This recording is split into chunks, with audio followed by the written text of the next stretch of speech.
দেখুন, জিকিরের মধ্যে বা এমনি সময় আমাদের সমাজে পাঠ করা হয় কি হয় না? হাসবি রব্বি জাল্লাল্লাহ মা ফি কলবি গায়রুল্লাহ নূর মুহাম্মদ সাল্লাল্লাহ লা ইলাহা ইল্লাল্লাহ পাঠ করা হয়। এই ছন্দের উপরে বাংলাদেশের কিছু মাওলানা সাহেবও নয়, মৌলভিও নয়, আর একটু নিচে,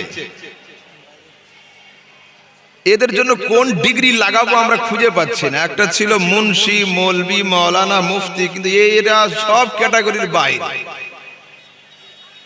ঠিক আছে, আমাদের মাদ্রাসায় ইবতিদাইয়া আছে নিচু নিচু ক্লাস, কিন্তু এই আলেমগুলোকে ভর্তি করার জন্য নতুন করে ক্লাস খুলতে হবে। এদের ডিগ্রি এত কম আর সালাহিয়াত এত এদের কম যে নতুন করে খুলতে হবে। হযরত হাসবি রব্বি জাল্লাল্লাহ বলছে এটা শিরক। আরে এটা শিরক, হাসবি রব্বি জাল্লাল্লাহ শিরক তোমরা পেয়ে গেলে। শুনুন, আল্লাহ তাবারক ওয়া তাআলা সূরা আনফালের 64 নম্বর আয়াতের মধ্যে বলেন, ইয়া আইয়ুহান নবী হাসবুকাল্লাহ, আয় মুস্তাফা আল্লাহ তোমার জন্য যথেষ্ট। এইখান থেকেই তো আমাদের আসছে। এবার খুলুন বুখারী শরীফ হাদিস নাম্বার 3466, মুসলিম শরীফ 6673 নম্বর হাদিসের মধ্যে আসছে, তাকুল তোমরা বলবে হাসবুনাল্লাহ বা হাসবি আল্লাহ। এইবার মুসলিমের হাদিসে আছে হাসবি আল্লাহ ওয়া নি'মাল ওয়াকিল।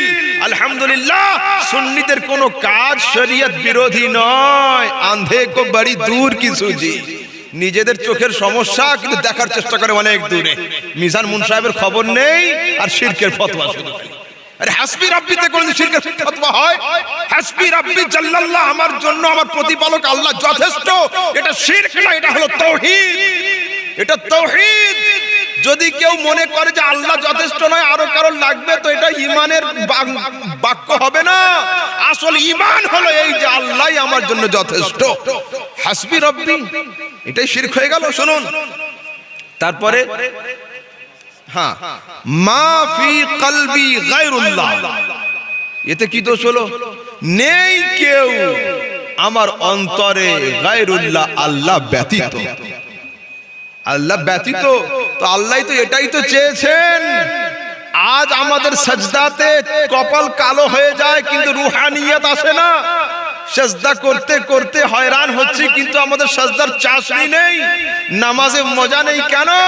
তা বলছে নামাজে তুমি যখন দাঁড়াবে আল্লাহু আকবার করার পরে ভূমিকম্প হয়ে যাবে, কিন্তু নামাজওয়ালা টের পাবে না। এর নাম হলো নামাজ। কিন্তু আমাদের কাছে সে নামাজ কই, আমাদের কাছে সে রোজা কই, সে যাকাত কই, সে ইবাদত কই? তা বলছে নামাজে যখন দাঁড়াবে কেমন করে? তা বলছে যেন মনে করবে যে তুমি আল্লাহকে দেখছো।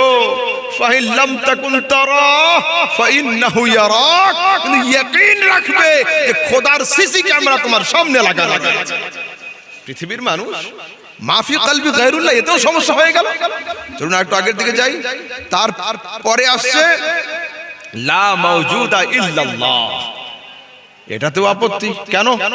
আরে লা মাওজুদা ইল্লাল্লাহ, একমাত্র আল্লাহ পাকের জাত ছাড়া চিরস্থায়ী কোনো সত্তা নেই। এটা তাওহীদের বাক্য, শিরকের বাক্য নয়। এই বাক্য বললে মানুষ মুশরিক থেকে মুওয়াহিদ হয়ে যায়, কেউ কোনোদিন মুওয়াহিদ থেকে মুশরিক হয় না। ঠিক আছে, চলুন আগের দিকে যাই। সূরা রহমানের মধ্যে আল্লাহ পাক বলেন কুল্লু মান আলাইহা ফান ওয়া ইয়াবকা ওয়াজহু রাব্বিকা যুল জালালি ওয়াল ইকরাম। এই আয়াতের ব্যাখ্যা করলে হবে লা মাওজুদা ইল্লাল্লাহ, আল্লাহ পাকের জাত ছাড়া চিরস্থায়ী জাত কেউ নেই। মাইকের দায়িত্বে যিনি আছেন অনুগ্রহ করে অফিসে আসবেন এক্ষুনি। এই পাশ থেকে কিছু শোনা যাচ্ছে না, মাইকটা ঠিক করতে হবে। মাইকের দায়িত্বে যিনি আছেন এক্ষুনি অফিসে আসুন।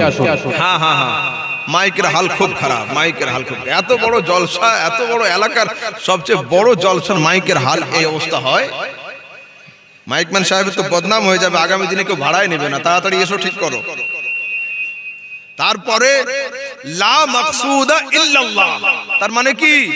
আমার উদ্দেশ্য, আমার মাকসাদ একমাত্র একটাই, যে খোদার সন্তুষ্টি, রেজায়ে ইলাহি আমার উদ্দেশ্য। এগুলো তাওহীদের বাক্য, এগুলো শিরকের বাক্য নয়।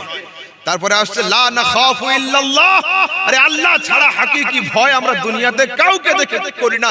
এটা তাওহীদ, এটা শিরক নয়। বাংলাদেশের আলেমরা এটাকে শিরকের ফতোয়া দিয়েছে।